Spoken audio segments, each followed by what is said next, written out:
अस्सलाम वालेकुम। आज का टॉपिक है gravitational field strength. And gravitational field strength से फेडरल बोर्ड में दो एसएलओज गिवन है, जिसमें से मैंने पहला एसएलओ यहाँ पे लिखा है और दूसरा एसएलओ इंशाल्लाह नेक्स्ट वीडियो में मैं आपके साथ डिस्कस करूंगा। तो पहला एसएलओ क्या है उसको देख लेते हैं। Analyse gravitational field by mean of field lines, कि आपने ग्रेविटेशनल फील्ड को by mean of field line analyse करना है। This include knowing that for a point outside uniform sphere, the mass of sphere may be considered to be a point mass at its center. कि अगर आप किसी भी uniform sphere को outside से देखेंगे तो वो आपको एक पॉइंट मास नजर आना चाहिए, जिसका सारा का सारा मास सेंटर में कॉन्सेंट्रेटेड होना चाहिए। तो इस बात को मैं थोड़ा सा आगे जाके समझाऊंगा कि पॉइंट मास से क्या मुराद है और यूनिफॉर्म स्फीयर क्या होता है। तो अब पहले इस एसएलओ का फॉर्म ऑफ असेसमेंट देखते हैं। ये एसएलओ फेडरल बोर्ड की तरफ से गिवन है, तो क्या इसमें से कोई क्वेश्चन पूछा जाएगा या नहीं, उसके लिए हमें देखना होता है फॉर्म ऑफ असेसमेंट।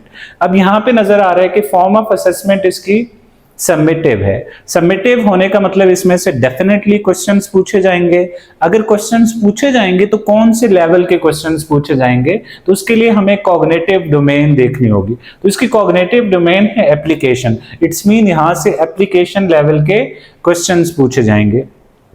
इसके बाद हम चलते हैं इस टॉपिक की तरफ, ग्रेविटेशनल फील्ड स्ट्रेंथ। तो एप्लीकेशन लेवल के क्वेश्चन से मुराद ये होता है कि यहाँ से न्यूमेरिकल पूछे जा सकते हैं या डेली लाइफ से, साइंस से या फिजिक्स से रिलेटेड कोई क्वेश्चंस इस पर्टिकुलर टॉपिक से पूछे जा सकते हैं। तो इस लेक्चर के एंड पे मैं इससे रिलेटेड एसएलओ बेस्ड क्वेश्चंस भी डिस्कस करूंगा, तो आप इस वीडियो को एंड तक लाजमी देखिएगा।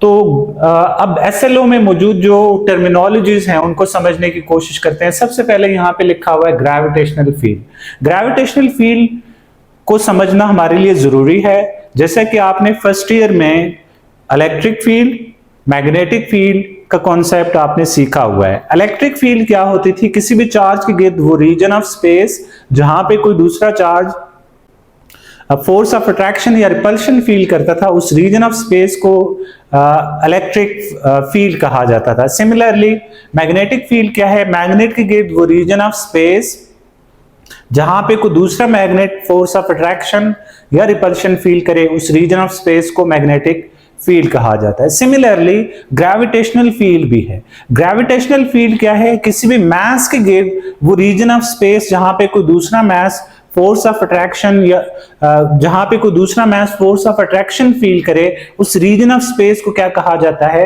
ग्रेविटेशनल फील्ड कहा जाता है। तो अब यहां पे डेफिनेशन देख लें, क्या लिखी है मैंने।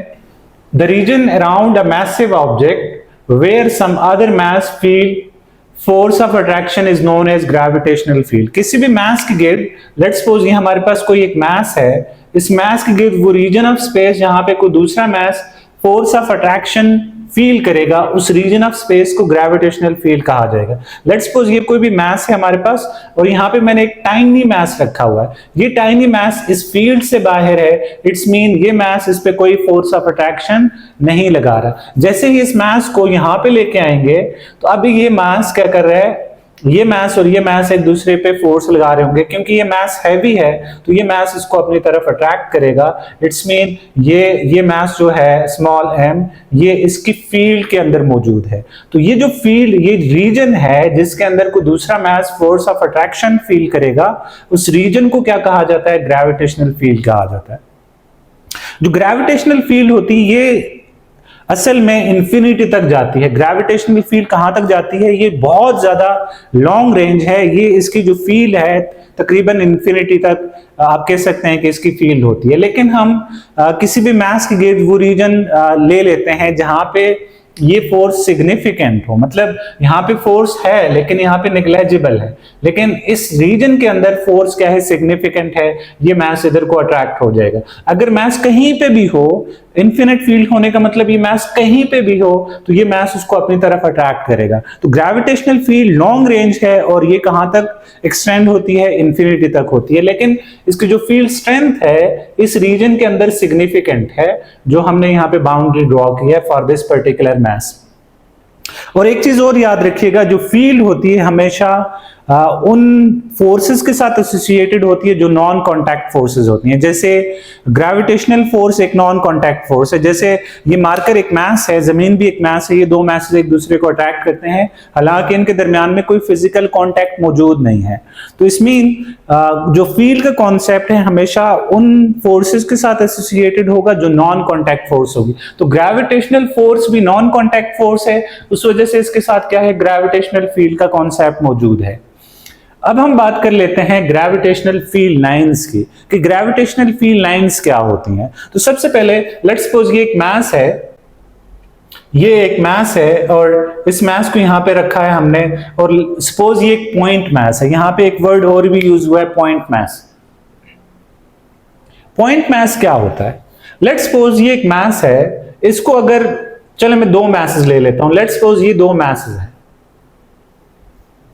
और इनके सेंटर्स के दरमियान का डिस्टेंस r है, और इनके अपने जो डिस्टेंसेस हैं, लेट्स सपोज d1 डिस्टेंस या डायमीटर है, इसका डायमीटर d2 है, d1 डायमीटर और इसका डायमीटर d2 है। अगर इनके दरमियान का डिस्टेंस, ये दो मासेस हैं m1 एंड m2, इनके दरमियान का डिस्टेंस इनके साइज के मुकाबले में बहुत ज्यादा हो, तो ये दो मैसेज क्या कहलाएंगे? पॉइंट मैसेज कहलाएंगे। दोबारा सुन लें, अगर ये दो मैसेज हैं, इनके दरमियान का डिस्टेंस r है, अगर ये डिस्टेंस r इनके साइजेस से बहुत ज्यादा हो, इनके रेडियस से या इनके डायमीटर से बहुत ज्यादा हो दरमियान का डिस्टेंस, देन ये दो जो मैसेज हैं ये क्या कहलाएंगे? पॉइंट मैसेज कहलाएंगे। और पॉइंट मैस को आप सिंगल मैस के लिए इस तरह से डिफाइन करते हैं कि पॉइंट मैस वो मैस होता है जिसका पूरा मैस सिंगल पॉइंट पे मौजूद होता है, स्पेस के किसी सिंगल पॉइंट पे। लेट्स सपोज स्पेस का ये कोई एक सिंगल कोऑर्डिनेट है, तो यहाँ पे मौजूद जो मैस है ये पॉइंट मैस कहलाएगा। ये कब हो सकता है? अगर दो मैसेस के दरमियान का डिस्टेंस उनके साइजेस के मुकाबले में बहुत ज्यादा हो, तो आप कह सकते हैं वो दो मैसेस क्या हैं? पॉइंट मैसेस हैं। तो अब हम पॉइंट मैस के लिए ग्रेविटेशनल फील्ड लाइंस को डिस्कस कर लेते हैं। लेट्स सपोज हमारे पास ये एक पॉइंट मास है और यहां तक इसकी ग्रेविटेशनल फील्ड है। तो अब इस ग्रेविटेशनल फील्ड के अंदर आप कोई भी मास रखते हैं, लेट्स सपोज ये मास m है और इसकी फील्ड के अंदर आपने एक टेस्ट मास रखा है। टेस्ट मास बहुत ही स्मॉल मास होता है जो इस फील्ड के अंदर रखने की वजह से इसकी फील्ड स्ट्रेंथ के ऊपर कोई फर्क ना पड़े। ये कोई मास m है, ये पॉइंट मास है और इसकी फील्ड के अंदर हमने एक टेस्ट मास रखा है। टेस्ट मास क्या होगा? एक स्मॉल मास होगा जिसको अगर आप किसी दूसरे मास की फील्ड के अंदर रखेंगे तो उसकी फील्ड स्ट्रेंथ पे कोई फर्क ना पड़े, तो ये टेस्ट मास कहलाएगा। अब देखें, क्योंकि ये मास और ये जो टेस्ट मास है ये एक दूसरे को अट्रैक्ट करेंगे और ये मास बहुत बड़ा है, तो ये तो नहीं मूव करेगा, लेकिन ये टेस्ट मास ऐसे मूव करता हुआ इधर को पहुंचेगा।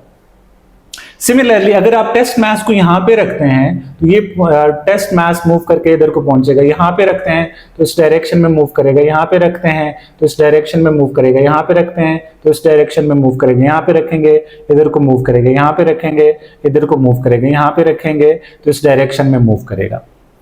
तो अब ये जो पाथ है जिस पे कोई टेस्ट मास मूव करता है या स्मॉल मास मूव करता है, इस पाथ का नाम क्या है? ग्रेविटेशनल फील्ड लाइन है। तो यहां पे मैंने इसको डिफाइन किया है, the imaginary paths upon which a test mass move is called gravitational field lines. वो ख्याली रास्ता जिस पे कोई टेस्ट मास मूव करेगा, उस ख्याली रास्ते का नाम क्या है? उस ख्याली पाथ का नाम क्या है? ग्रेविटेशनल फील्ड लाइन है। याद रखिएगा, किसी भी मास की गिर्द वो इमेजिनरी पाथ जिस पे कोई टेस्ट मास मूव करेगा, उस इमेजिनरी पाथ का नाम क्या है? ग्रेविटेशनल फील्ड लाइन है। हम इसको इस तरह से भी डिफाइन कर सकते हैं, gravitational field lines are visual representation of gravitational field around a mass. ये क्या है? विजुअल रिप्रेजेंटेशन है। देखें ये जो लाइंस हैं ये विजुअल रिप्रेजेंटेशन है किस चीज की? ग्रेविटेशनल फील्ड की। हम देख के बता सकते हैं कि ये ग्रेविटेशनल फील्ड है जिसमें मैसिव ऑब्जेक्ट यहाँ पे रखा है और टेस्ट मास ऐसे मूव करेगा। तो ये जो विजुअल रिप्रेजेंटेशन होती है ग्रेविटेशनल फील्ड की, इसको भी आप क्या कहते हैं? ग्रेविटेशनल फील्ड लाइंस कहते हैं। अब ग्रेविटेशनल फील्ड लाइंस क्या करती हैं? ग्रेविटेशनल फील्ड लाइंस हमें मदद देती है to understand the direction and strength of gravitational field. ये हमें मदद देती है किस चीज के लिए? टू अंडरस्टैंड द डायरेक्शन की ग्रेविटेशनल फील्ड की डायरेक्शन क्या है और उसकी फील्ड स्ट्रेंथ क्या है, इस चीज को समझने में हमें मदद देती है। अब किस तरह से मदद देती है? लेट्स सपोज आपने ये एक टेस्ट मास यहां पे रखा, तो ये टेस्ट मास इस डायरेक्शन में मूव कर रहा है। इट्स मीन जो ग्रेविटेशनल फील्ड की डायरेक्शन है वो ये डायरेक्शन है ग्रेविटेशनल फील्ड की। ग्रेविटेशनल फील्ड की डायरेक्शन क्या होती है? जिधर को ग्रेविटेशनल फोर्स होती है, जिधर को टेस्ट मास मूव करेगा, वही डायरेक्शन होती है ग्रेविटेशनल फील्ड की। तो ग्रेविटेशनल फील्ड लाइन ने हमें ग्रेविटेशनल फील्ड की क्या चीज दे दी? डायरेक्शन दे दी। डायरेक्शन क्या होती है? जिधर को मास मूव करेगा या जिधर को ग्रेविटेशनल फोर्स होती है, वही डायरेक्शन होती है ग्रेविटेशनल फील्ड की। दूसरी बात है स्ट्रेंथ ऑफ ग्रेविटेशनल फील्ड। ये हमें किस तरह से स्ट्रेंथ दे सकता है? अगर यहां पे देखें, ये मैंने कुछ ग्रेविटेशनल फील्ड लाइंस ड्रॉ की हैं। अब मैं यहां पे एक इक्विपोटेंशियल सरफेस ले लेता हूं। लेट्स सपोज ये एक सरफेस है और ये दूसरी सरफेस है। इसको मैं सरफेस S1 कह देता हूं, इसको सरफेस S2 कह देता हूं। तो सरफेस S1 में देखते हैं कि दो फील्ड लाइंस के दरमियान का डिस्टेंस कम है और सरफेस S2 पे दो फील्ड लाइंस के दरमियान का डिस्टेंस क्या है? ज्यादा है। तो याद रखना, जहां पे दो field lines close to each other होंगी वहां पे ग्रेविटेशनल फील्ड क्या होगी? स्ट्रांग होगी। और जहां पे gravitational field lines far apart होंगी वो जगह वहां पे ग्रेविटेशनल फील्ड क्या होगी? वीक होगी। तो हम कह सकते हैं S1 और S2 में से ये जो जगह है यहाँ पे फील्ड क्या है? स्ट्रॉन्गर है और यहाँ पे फील्ड क्या है? वीकर है। यहाँ पे फील्ड क्यों स्ट्रॉन्ग है? क्योंकि gravitational field lines close to each other हैं। और यहाँ पे क्यों वीक है कंपैरेटिवली इस सरफेस के मुकाबले में? यहाँ पे फील्ड क्यों वीक है? क्योंकि दो पॉइंट्स के दरमियान का जो डिस्टेंस है या दो फील्ड लाइंस के दरमियान का जो डिस्टेंस है वो ज्यादा है। डिस्टेंस ज्यादा होगा, फील्ड क्या हो जाएगी? वीक हो जाएगी। अब इसके बाद हम इसकी प्रॉपर्टीज को डिस्कस कर लेते हैं। प्रॉपर्टीज से के बाद हम इसके SLO बेस्ड क्वेश्चंस पे आएंगे और इसके जो मेजॉरिटी क्वेश्चंस आते हैं वो properties of gravitational field line से आ सकते हैं और यहां से शॉर्ट क्वेश्चंस आएंगे। तो मैं बोर्ड को थोड़ा सा रेज कर लेता हूं। इसके बाद अगर हम ग्रेविटेशनल फील्ड लाइंस की प्रॉपर्टीज की बात करें तो मैंने यहाँ पे 4 प्रॉपर्टीज लिखी हैं, तो इनको 1 बाय 1 में डिस्कस कर लेता हूं। Gravitational field lines point inward toward the centre of the mass creating the field. Gravitational field lines हमेशा इनवर्ड पॉइंट करती हैं। लेट्स सपोज यहाँ पे ये एक मास है, इसकी विसिनिटी में आप अगर कोई टेस्ट मास रखेंगे तो वो हमेशा इस डायरेक्शन में मूव करेगा। यहाँ पे रखेंगे तो टेस्ट मास ऐसे मूव करेगा, यहाँ पे रखेंगे तो इधर मूव करेगा, यहाँ पे रखेंगे तो इधर को मूव करेगा, यहाँ पे रखते हैं इधर को मूव करेगा। हत्ता कि जिस मर्जी जगह पे रखें उसकी डायरेक्शन हमेशा टुवर्ड द मास होगी। तो यही बात मैंने यहाँ पे लिखी है कि ये पॉइंट कर रहा है inward toward centre of mass. तो इसकी डायरेक्शन देखें किधर को है? सेंटर ऑफ मास की तरफ है। और क्रिएटिंग द फील्ड, ये कौन से मास के सेंटर ऑफ मास की तरफ है? जिसकी वजह से ये फील्ड प्रोड्यूस हो रही है। और इसमें एक और बात बड़ी इंपॉर्टेंट है, this reflect attractive nature of gravity, कि ग्रेविटी हमेशा अट्रैक्टिव होती है। ग्रेविटेशनल फील्ड लाइंस की डायरेक्शन हमेशा इनवर्ड होती है। इसका मतलब ये है कि ये हमेशा क्या होगी? अट्रैक्टिव होगी। ग्रेविटी कभी भी रिपल्सिव नहीं होती। तो ये पहला पॉइंट आ गया। दूसरा पॉइंट है gravitational field lines considered to be start at infinity and end on the mass causing the field. Gravitational field कहां से स्टार्ट होती है? इन्फिनिटी से स्टार्ट होती है। कंसिडर किया जाता है कि इन्फिनिटी से स्टार्ट होती है। अब इन्फिनिटी की वजह क्या है? क्योंकि मैंने आपको पहले बताया था कि ग्रेविटेशनल फील्ड जो होती है ये बहुत ज्यादा लॉन्ग रेंज है। तो कोई भी मास कहीं पे भी होगा तो उस पर ग्रेविटी एक्ट कर रही होगी। अगर मास यहाँ पे है तो उस पर ग्रेविटी एक्ट करेगी। तो ये ऐसे नजर आ रहा है कि ये ग्रेविटेशनल फील्ड लाइंस कहाँ से आ रही हैं? इन्फिनिटी से आ रही हैं। और एंड कहाँ पे होती है? उस मास पे एंड होती है जिसकी वजह से ये फील्ड बन रही है। तो ये बात दोबारा देख लें, gravitational field lines considered to start at infinity and end on the mass causing the field. और कहां पे एंड होती है? उस मास पे एंड होती है जो कि इस फील्ड को कॉज कर रहा है।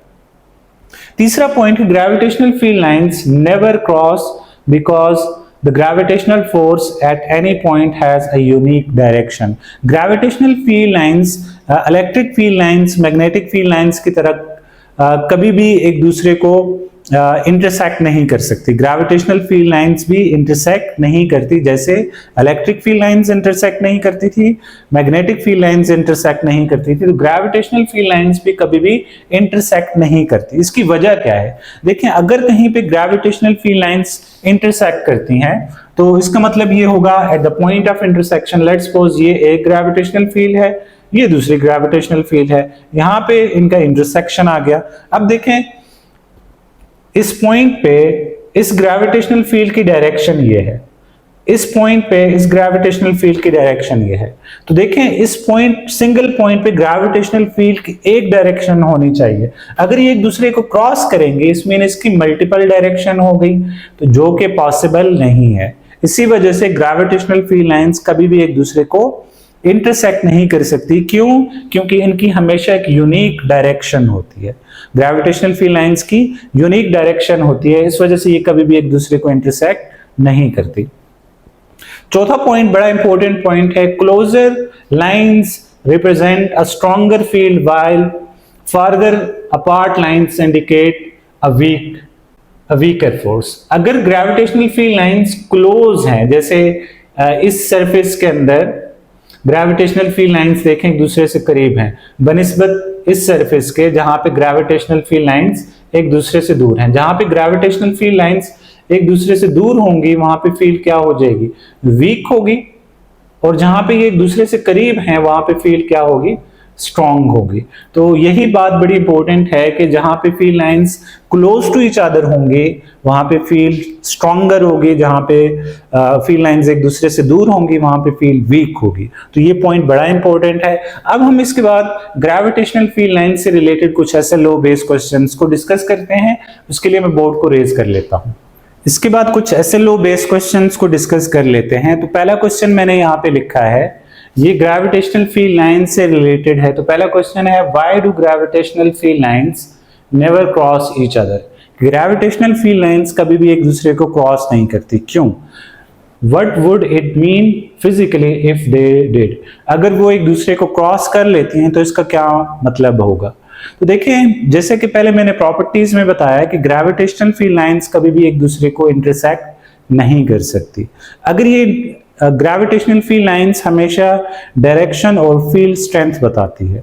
अगर दो ग्रेविटेशनल फील्ड लाइंस किसी एक जगह पे इंटरसेक्ट कर लेती हैं तो इसका मतलब पॉइंट ऑफ इंटरसेक्शन पे ग्रेविटेशनल फील्ड की दो डायरेक्शंस हैं जो कि पॉसिबल नहीं है। दैट्स व्हाई ये कभी भी एक दूसरे को इंटरसेक्ट नहीं करेंगी। तो अब इनका आंसर देख लेते हैं, फर्दर डिटेल्स में वहां पे आपके साथ डिस्कस कर लेता हूं। Gravitational field lines never cross because the gravitational field at any point in space has a unique direction.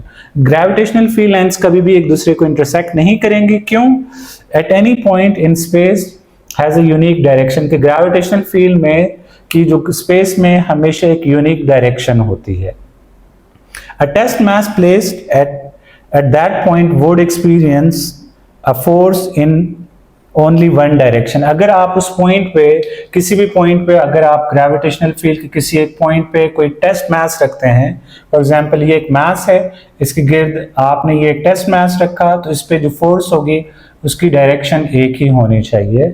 जो सिंगल मास रखेंगे उसकी एक ही डायरेक्शन होगी। दोबारा ये पॉइंट देखें, a test mass placed at that point would experience a force in only one direction. अगर आप टेस्ट मास इस पॉइंट पे रखेंगे तो ये सिर्फ एक डायरेक्शन में मूव करेगा। If two field lines were cross it would imply that, अगर दो फील्ड लाइंस इस पॉइंट को क्रॉस करती हैं, फॉर एग्जांपल ये एक फील्ड लाइन है और ये दूसरी फील्ड लाइन है, तो इस पॉइंट पे इन्होंने एक दूसरे को क्रॉस कर लिया, would implies that there are two different direction of gravitational force acting on a single point। तो इस पॉइंट पे ग्रेविटेशनल फोर्स की दो डायरेक्शंस बन रही हैं, which is physically impossible, और ये क्या है? फिजिकली पॉसिबल नहीं है। This would violate vector nature of gravitational field। तो ये vector nature of gravitational field को वायलेट कर रहा है, where each point must have well defined direction and magnitude of force, कि हर एक पॉइंट की क्या होनी चाहिए, वेल डिफाइंड सिंगल डायरेक्शन होनी चाहिए। यहां पे दो डायरेक्शंस बन रही हैं जो कि पॉसिबल नहीं है। तो ये इसका आंसर है कि ग्रेविटेशनल फील्ड लाइंस कभी भी एक दूसरे को इंटरसेक्ट नहीं करेंगे। नेक्स्ट क्वेश्चन है, in which region the gravitational field strong near the poles और नियर इक्वेटर ऑफ अर्थ, कि अर्थ के इक्वेटर के करीब ग्रेविटेशनल फील्ड स्ट्रॉन्ग होगी या फिर पोल्स पे ज्यादा स्ट्रॉन्ग होगी। Use concept of field lines and earth shape to explain. तो ये जो क्वेश्चन है इसको आपने आंसर करना है using earth shape and field lines. Field lines और अर्थ का शेप का इस्तेमाल करके आपने इसका आंसर करना है। ये एक बड़ा इंपॉर्टेंट क्वेश्चन है और याद रखिएगा ये शॉर्ट क्वेश्चन के लिए है ही इंपॉर्टेंट, लेकिन एमसीक्यूज के लिए भी ये क्वेश्चन काफी ज्यादा इंपॉर्टेंट है। और ये जो अगले आने वाले एसएलओ है उसके साथ भी किसी हद तक लिंक है। इसका आधा हिस्सा अगले एसएलओ के साथ लिंक है और आधा हिस्सा इस एसएलओ के साथ लिंक है। तो आप इसके आंसर को एज इट इज याद कर लें और अगला जब एसएलओ आप पढ़ेंगे तो इंशाल्लाह वहां से भी आपको इसके कुछ कॉन्सेप्ट क्लियर हो जाएंगे। तो अब देखते हैं पहले इक्वेटर और पोल्स क्या होते हैं। देखिए हमें पता है कि अर्थ बिल्कुल परफेक्ट सफियर नहीं है, बल्कि ये थोड़ी सी फ्लैट एंड है एक साइड पे और दूसरी साइड से थोड़ी सी बल्ज है। यहाँ पे देखिए ये साइड इसकी थोड़ी सी फ्लैट है और ये साइड थोड़ी सी बल्ज है, बाहर को निकली हुई है। ये बिल्कुल परफेक्ट सफियर नहीं है। तो अगर ये सफेयर नहीं है तो ये जो फ्लैटेंड रीजन होता है ना इसको कहा जाता है पोल। तो ये इसका पोल है, लेट्स सपोज ये नॉर्थ पोल है और ये नीचे वाली साइड इसकी साउथ पोल है। और ये जो बल्ज साइड है इसको इक्वेटर कहा जाता है। ये साइड क्या है, इक्वेटर। ये जो बाहर निकली हुई है इसको इक्वेटर कहा जाता है। तो हमने बताना है कि ग्रेविटेशनल फील्ड कहां पे स्ट्रांग होगी, पोल्स पे ज्यादा स्ट्रांग होगी या फिर इक्वेटर पे ज्यादा स्ट्रांग होगी। तो इसका आंसर हमने अर्थ की शेप के हवाले से भी देना है और ग्रेविटेशनल फील्ड लाइंस की डेंसिटी के रिस्पेक्ट से भी इसका आंसर करना है। तो देखें पहले हम शेप की बात करते हैं। Earth shape, the earth is a slightly flattened at the poles and bulge at the equator. एक साइड से थोड़ी सी फ्लैट है, सीधी है, और दूसरी साइड से इक्वेटर से थोड़ी सी बल्ज है, बाहर को निकली हुई है। Therefore, the distance from the earth centre to the pole is slightly less. तो पोल का जो डिस्टेंस है फ्रॉम अर्थ सेंटर ये क्या है, थोड़ा सा कम है, और ये जो डिस्टेंस है ये थोड़ा सा ज्यादा है। अगर डिस्टेंस ज्यादा होगा तो वहां पे फील्ड क्या होगी, वीकर होगी। ये आप थोड़ा सा अगले एसएलओ में इसको आप पढ़ेंगे। देखें ये बात मैंने यहाँ पे लिखी है। Therefore, the distance from the center of Earth to pole is slightly less than the equator. तो इक्वेटर के हिसाब से जो पोल का डिस्टेंस है ये थोड़ा सा कम है। Since gravitational field strength decreases with the distance. तो gravitational field strength को small g gravitational acceleration भी आप इसको कहते हैं, लेकिन असल में ये gravitational field strength होती है। ये इक्वल होती है g me divided by r square। तो यहाँ से आपको नजर आ रहा है कि g is inversely proportional to r square।